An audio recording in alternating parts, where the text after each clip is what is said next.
आकाशी चंद्र चांदण्या तोडून मी आणल्या, मनाचा पाळणा करू बांधून घे जरा झुला, डोळ्यात तूच साजणी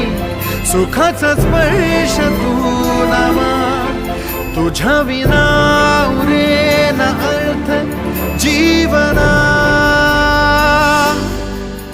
उजळे तुझ्या हसूने कणकण,